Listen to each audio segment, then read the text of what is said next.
Diketahui pemirsa minyak mentah berjangka Brent ditutup melonjak 4,4% ke level 99,36 dolar per barrel.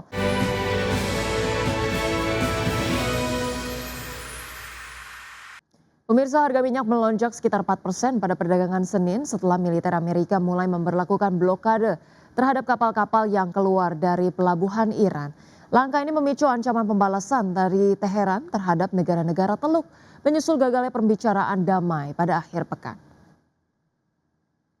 Diketahui pemirsa minyak mentah berjangka Brent ditutup melonjak 4,4% ke level 99,36 dolar per barrel. Sedangkan minyak mentah berjangka West Texas Intermediate naik 2,6% ke level 99,08 dolar per barrel. Di awal sesi kedua, harga minyak acuan tersebut bahkan sempat melonjak lebih tajam. Kenaikan harga terjadi di tengah volatilitas tinggi yang terus mewarnai pasar sejak Amerika dan Israel melancarkan serangan terhadap Iran pada 28 Februari yang memicu konflik berkepanjangan lebih dari 6 minggu. Meski harga di pasar tunai terus melonjak, trader berjangka lebih berhati-hati karena pernyataan Presiden Donald Trump yang tidak dapat diprediksi yang berfluktuasi dari ancaman hingga harapan akan kesepakatan cepat untuk mengakhiri konflik.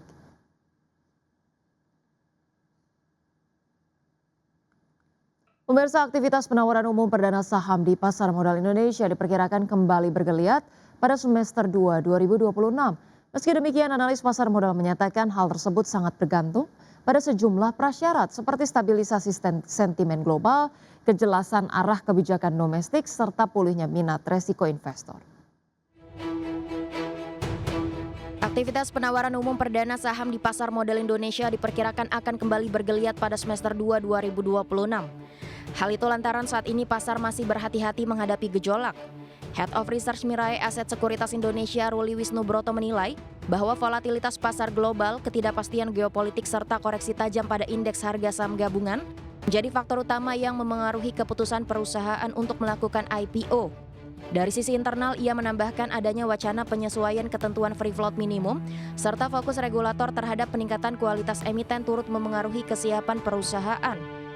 Korporasi pun kini lebih berhati-hati dalam memastikan aspek tata kelola dan struktur permodalan sebelum masuk ke pasar publik. Kedepan, arah pengembangan pasar modal Indonesia diperkirakan akan semakin menitik beratkan pada kualitas IPO dibandingkan sekedar kuantitas. Untuk prospek ke depan, Ruli memproyeksikan aktivitas IPO berpotensi kembali menggeliat pada semester 2 2026. Namun hal tersebut sangat bergantung pada sejumlah prasyarat seperti stabilisasi sentimen global, kejelasan arah kebijakan domestik, serta pulihnya minat risiko investor. Adapun sebelumnya, Bursa Efek Indonesia mengungkapkan hingga akhir Maret 2026 ada 12 perusahaan yang masuk dalam pipeline IPO dengan mayoritas calon emiten merupakan perusahaan beraset jumbo. Dari sisi sektoral, pipeline IPO menunjukkan variasi yang cukup beragam meskipun tidak merata di seluruh sektor. Sektor konsumer non-siklikal mendominasi dengan 3 perusahaan, disusul sektor healthcare, infrastruktur, dan teknologi masing-masing 2 perusahaan. Sementara itu sektor energi, finansial, serta transportasi dan logistik masing-masing diisi oleh 1 perusahaan. Berbagai sumber IDX Channel.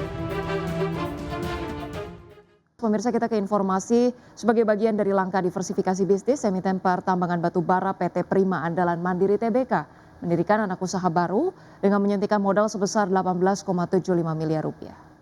Ya, berdasarkan keterbukaan informasi, perseroan mendirikan PT Mandiri Data Investama atau MDI dan melakukan penyetoran modal dalam bentuk tunai yang seluruhnya berasal dari kas internal. Sekretaris perusahaan PT Prima Andalan Mandiri Tbk, Jenny Pratiwi, mengatakan pendirian entitas tersebut merupakan bagian dari strategi pengembangan usaha khususnya untuk memperluas sinergi bisnis perseroan. Dengan transaksi tersebut, perseroan menguasai 75% saham MDI sehingga entitas tersebut resmi menjadi anak usaha perseroan. Manajemen menyebut langkah ini dilatar belakangi oleh upaya diversifikasi bisnis ke sektor pengolahan data dan teknologi informasi.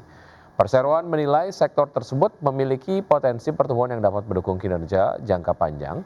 Dan selain itu, kehadiran MDI diharapkan mampu menciptakan sinergi operasional dengan lini bisnis utama perseroan di sektor pertambangan, sekaligus membuka peluang pengembangan usaha baru.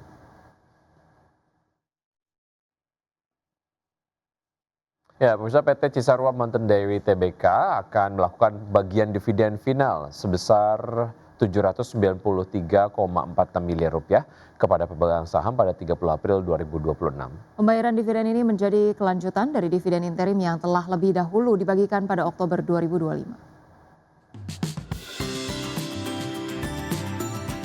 PT Cisarua Mountain Dairy Tbk akan melakukan pembagian dividen final kepada investor sebesar Rp793,46 miliar kepada pemegang saham pada 30 April 2026. Berdasarkan keterbukaan informasi, pembayaran ini menjadi kelanjutan dari dividen interim yang telah lebih dahulu dibagikan pada Oktober 2025. Adapun pembayaran sisa dividen interim tahun buku 2025 yang jatuh pada April 2026 menegaskan komitmen emiten dalam menjaga konsistensi imbal hasil kepada investor di tengah kebutuhan menjaga ruang ekspansi. Total dividen yang dibagikan perseroan mencapai Rp1,59 triliun, masing-masing sebesar Rp793,46 miliar untuk dividen interim dan jumlah yang sama untuk dividen final. Dengan demikian, pembayaran pada April 2026 merepresentasikan sisa distribusi laba kepada investor untuk tahun buku 2025.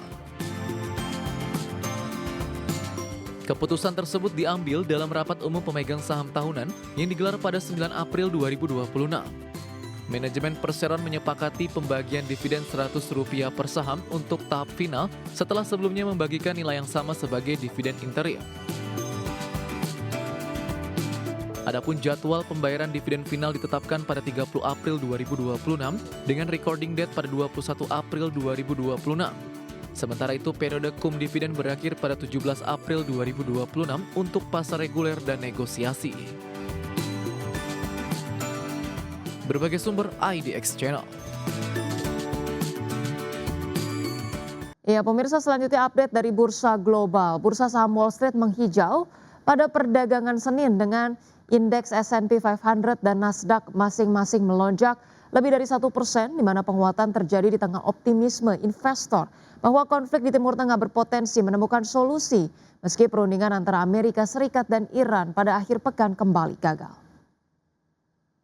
Pada perdagangan Senin, pemirsa, indeks S&P 500 ditutup naik 1,02% ke posisi 6.886.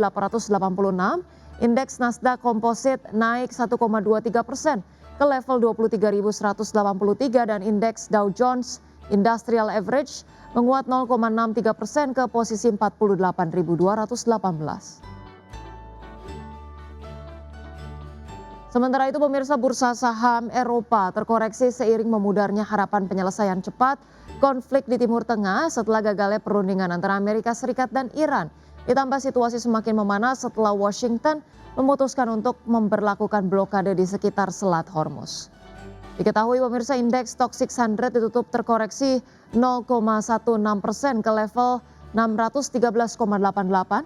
Indeks DAX Jerman melemah 0,26% ke posisi 23.742 dan indeks FTSE 100 Inggris terkoreksi 0,17% ke posisi 10.582.